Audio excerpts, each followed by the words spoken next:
इस दुनिया में रिस्पेक्ट मांगने से नहीं मिलती। जो सबसे ज्यादा रिस्पेक्ट मांगता है उन्हें सबसे कम मिलती है, और जो लोग रिस्पेक्ट के पीछे कभी भागते नहीं, वही लोग कमरे में आते ही सबका ध्यान अपनी तरफ खींच लेते हैं।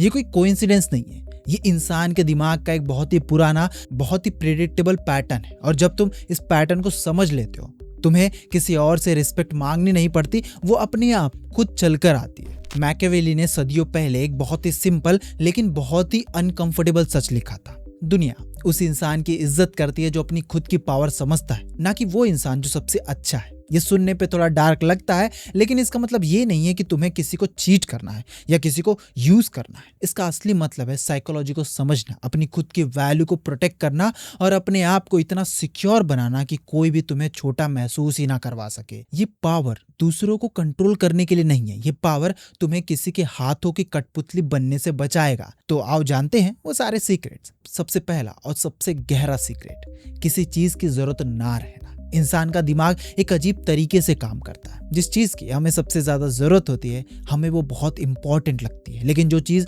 हमें आसानी से मिल जाती है, उसकी वैल्यू हम अक्सर कम समझने लगते हैं। रिस्पेक्ट और प्यार के साथ भी कुछ ऐसा ही होता है। जब तुम अपनी बातों, रिएक्शन या बॉडी लैंग्वेज से बार बार ये दिखाते हो कि तुम्हें दूसरों की अप्रूवल चाहिए, तो सामने वाले को लग सकता है कि तुम्हारी अपनी वैल्यू उनकी अप्रूवल पर डिपेंड करती है। लेकिन जब तुम जेन्युइनली अपनी जगह पर खड़े होते हो, अपनी वैल्यूज जानते हो और हर वक्त किसी से वैलिडेशन लेने की कोशिश नहीं करते, तो तुम्हारा बिहेवियर नेचुरली अलग हो जाता है। तुम हर बात पर एग्री नहीं करते, हर रिजेक्शन से हिलते नहीं, हर रिजेक्शन से डरते नहीं, हर किसी को इम्प्रेस करने की कोशिश नहीं करते। और यही चीज तुम्हें ज्यादा कॉन्फिडेंट और रिस्पेक्ट वर्दी बनाती है। ये समझना जरूरी है, क्योंकि इसका मतलब ये नहीं कि तुम सबको इग्नोर करने लगो या कोल्ड बन जाओ। इसका मतलब है अपनी खुद की वैलिडेशन अपने अंदर से लाना सीखो। जब तुम किसी से बात करो, तुम्हारी एनर्जी प्लीज मुझे पसंद करो ऐसी ना हो, बल्कि मैं जैसा हूं वैसा हूं ऐसी हो। ये फर्क अल्फाजों से ज्यादा तुम्हारे टोन से, तुम्हारी बॉडी से, तुम्हारी आंखों से दिखता है। और लोग,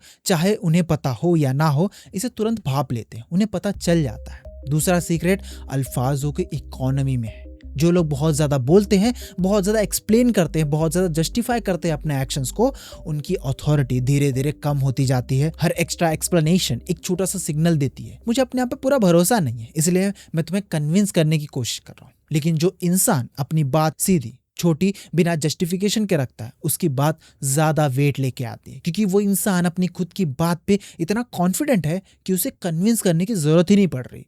वो ओवर एक्सप्लेन नहीं करता। मैकियावेली का एक बहुत ही इंटरेस्टिंग ऑब्जर्वेशन था, जो लोग अपनी हर मूव एक्सप्लेन करते हैं वो प्रिडिक्टेबल बन जाते हैं, और प्रिडिक्टेबल लोग कंट्रोल करने में आसान होते हैं। लेकिन जो लोग अपनी बात थोड़े ठहराव के साथ रखते हैं, उनके आसपास एक नेचुरल मिस्ट्री बनती है, और मिस्ट्री दिमाग के लिए हमेशा अटेंशन ग्रैबिंग होती है। इसीलिए अगली बार जब तुम किसी से बात करो, तो हर सेंटेंस को 2 सेंटेंस में मत तोड़ो, अपनी बात सीधी रखो और फिर चुप हो जाओ। ज्यादातर लोग उस साइलेंस को खुद ही भरने की कोशिश करेंगे, और जितना ज्यादा वो बात करेंगे, उतना ज्यादा कंट्रोल तुम्हारे पास होगा। तीसरा सीक्रेट कंपोजर में है, खासकर जब कोई तुम्हें प्रोवोक करने की कोशिश करे। ये सबसे पावरफुल सिग्नल है जो तुम भेज सकते हो। जब कोई तुम्हें इंसल्ट करे, चैलेंज करे, और तुम बिना रिएक्शन के शांत रह जाओ, उस पल में पूरा डायनामिक बदल जाता है। जो इंसान प्रोवोक करता है, वो असल में तुमसे एक रिएक्शन चाहता है, कि तुम गुस्सा हो जाओ, मुस्कुराओ या रो या कुछ तो करो, एक रिएक्शन दो उन्हें।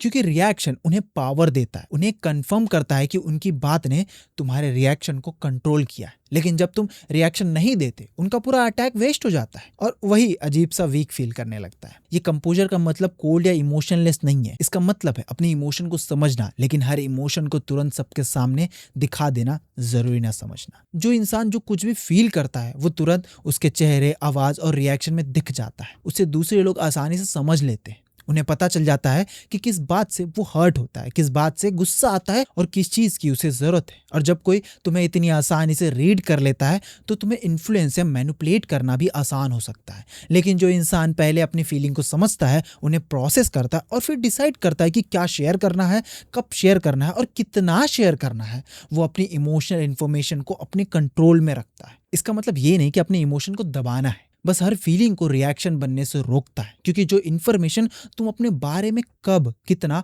और किसको देते हो, उसका कंट्रोल भी एक तरह का पावर होता है। चौथा सीक्रेट तुम्हारे वर्ड्स की वैल्यू में। मैकियावेली ने लिखा था कि एक लीडर जो अपनी हर बात पे खड़ा रहता है, जो कहता है वो करता है, उसकी अथॉरिटी अनब्रेकेबल बन जाती है। और ये बात सिर्फ लीडर्स पे लागू नहीं होती, नॉर्मल लाइफ में भी लागू होती है। सोचो, कोई बार बार कहता है मैं आऊंगा और आता नहीं। वो कहता है काम पूरा करूंगा और करता नहीं। छोटे छोटे प्रोमिसेस करता है और फिर उसे तोड़ देता है, और धीरे धीरे उसके वर्ड्स की वैल्यू खत्म होने लगती है। फिर वो कल तुमसे आकर कुछ भी कहे, तुम उसकी बातों पर विश्वास नहीं करते। तुम्हारे दिमाग में एक डाउट रहता है, तुम सोचते हो कि यार पता नहीं ये करेगा भी कि नहीं। लेकिन दूसरी तरफ एक ऐसा इंसान है जो जो कहता है वो करता है। वो बोलता है मैं आऊंगा तो आता है। वो बोलता है कि मैं हेल्प करूंगा तो वो हेल्प करता है। वो बोलता है कि मैं तेरे लिए खड़ा रहूंगा तो वो वहां होता है जब तुम्हें जरूरत होती है। चाहे प्रॉमिस छोटा है या बड़ा हो, वो अपनी बात को सीरियसली लेता है। और तुम खुद सोचो, तुम ऐसे इंसान के शब्दों की वैल्यू करते हो जो अपनी बात पे खड़ा होता है। ऐसे इंसान को लाउड होने की जरूरत नहीं पड़ती, उसे हर वक्त कॉन्फिडेंस दिखने की भी जरूरत नहीं होती, क्योंकि लोग जानते हैं अगर इसने कुछ कहा है तो इसके कहने का मतलब है कि ये वाकई वो करेगा। और जब लोग तुम्हारी बातों पर भरोसा करना शुरू कर देते हैं तो वो सिर्फ तुम्हारे वर्ड्स नहीं सुन रहे होते, वो अपना ट्रस्ट तुम्हारे वर्ड्स के थ्रू वो अपना ट्रस्ट तुम्हारे वर्ड्स के साथ रख रहे होते हैं। और किसी इंसान के लिए इससे बड़ी रिस्पेक्ट की निशानी क्या हो सकती है? पांचवा और शायद सबसे सटल सीक्रेट, अपने हर हिस्से को हर किसी के सामने खोल देने की जरूरत नहीं है।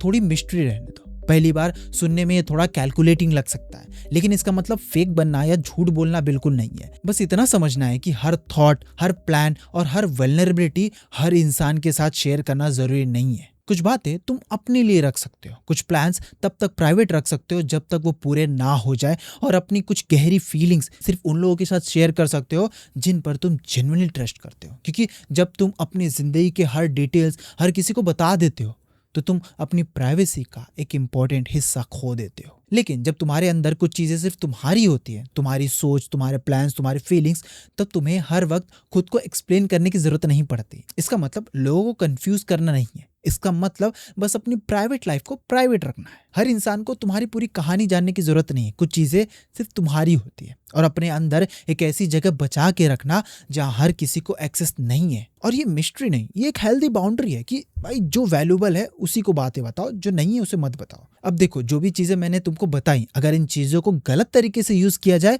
तो ये साइकोलॉजी मैनिपुलेशन बन सकती है। और मैनिपुलेशन से कभी भी जेन्युइन रिस्पेक्ट नहीं मिलती। उससे शायद कुछ वक्त के लिए कंट्रोल मिल जाए, लेकिन धीरे धीरे वही कंट्रोल रिजेंटमेंट में बदल जाता है। जब लोगों को एहसास होता है, उनकी गट फीलिंग जब बोलती है, तो तुम्हारी वैल्यू खत्म हो जाएगी। इसीलिए इन बातों का पर्पस दूसरों को कंट्रोल करना, उन्हें कंफ्यूज करना या उनका फायदा उठाना नहीं है। इनका पर्पस खुद को प्रोटेक्ट करना है, अपनी डिग्निटी, अपनी एनर्जी और अपनी बाउंड्रीज को रिस्पेक्ट करना और उसे समझना। जिंदगी में एक सिंपल सा फर्क याद रखो, मैनिपुलेशन में तुम्हारा फायदा किसी और के नुकसान पर डिपेंड करता है, लेकिन हेल्दी सेल्फ रिस्पेक्ट में तुम स्ट्रांग हो बिना किसी को नीचा दिखाए। तुम बस ये सीखते हो कि अपना टाइम कहाँ देना है, अपनी एनर्जी कहाँ लगानी है, क्या शेयर करना है, क्या नहीं करना है, क्या अपने तक रखना है। अब अगर तुम इन साइकोलॉजिकल प्रिंसिपल को अपनी खुद की जिंदगी में अप्लाई करना चाहते हो, इसका पहला स्टेप है अपनी खुद की अप्रूवल सीकिंग को देखना। जब भी तुम किसी के अप्रूवल की, किसी के वैलिडेशन की जरूरत से ज्यादा, एक लिमिट से ज्यादा जरूरत महसूस करते हो, एक पल रुक के अपने आप से पूछना, मैं ये इसलिए कर रहा हूं क्योंकि ये सच है, या इसलिए क्योंकि मैं उन्हें इंप्रेस करना चाहता हूं। ये फर्क जानना तुम्हें जिंदगी में बहुत सारा कंट्रोल देगा तुम्हारे हाथों में। दूसरा स्टेप, अपनी बातों को थोड़ा एडिट करना सीखो। हर बात को 2 बार बोलने की जगह 1 बार सीधी क्लैरिटी से कहना। हर जस्टिफिकेशन को 3 लाइन देने की जगह 1 लाइन में कह देना, और बाकी के लिए अपने एक्शन को बोलने देना। तीसरा और शायद सबसे जरूरी स्टेप, अपनी हर कमिटमेंट को, चाहे वो कितनी भी छोटी हो, सीरियस लेना। जब तुम कहो मैं करूंगा, उसे अपने खुद के लिए एक छोटा सा प्रॉमिस समझना, ना सिर्फ दूसरे के लिए कैजुअल बात। क्योंकि जितना ज्यादा तुम अपने खुद के वर्ड्स की इज्जत करोगे, उतना ज्यादा तुम्हारा खुद का अपना सेल्फ रिस्पेक्ट भी मजबूत होगा। और वही सेल्फ रिस्पेक्ट आखिर में वो चीज है जो बाहर की दुनिया में रिस्पेक्ट बनकर रिफ्लेक्ट होता है। जब तुम अपनी बात पे खड़े रहते हो, लोग तुम्हारी इज्जत करते हैं। एक आखिरी और शायद सबसे जरूरी बात, असली पावर कभी किसी दूसरे इंसान को छोटा दिखाने में नहीं होती। असली पावर तब आती है जब तुम खुद के अंदर इतने सिक्योर हो जाते हो कि तुम्हें किसी को नीचा दिखाकर खुद को बड़ा फील कराने की जरूरत ही नहीं पड़ती। मैकियावेली की बातें बाहर से देखने पर पावर ओवर अदर जैसी लग सकती है, लेकिन उसकी एक गहरी सीख ये भी है कि सबसे पहले पावर ऑन योरसेल्फ।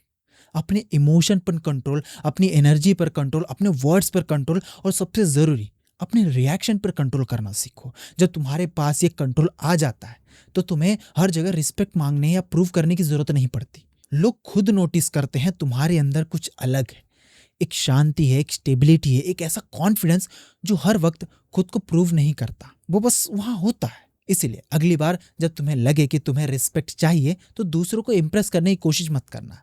उसकी जगह खुद को इतना सॉलिड, इतना काम और इतना सिक्योर बनाने पे काम करना कि रिस्पेक्ट तुम्हारे पास खुद चल कर आए।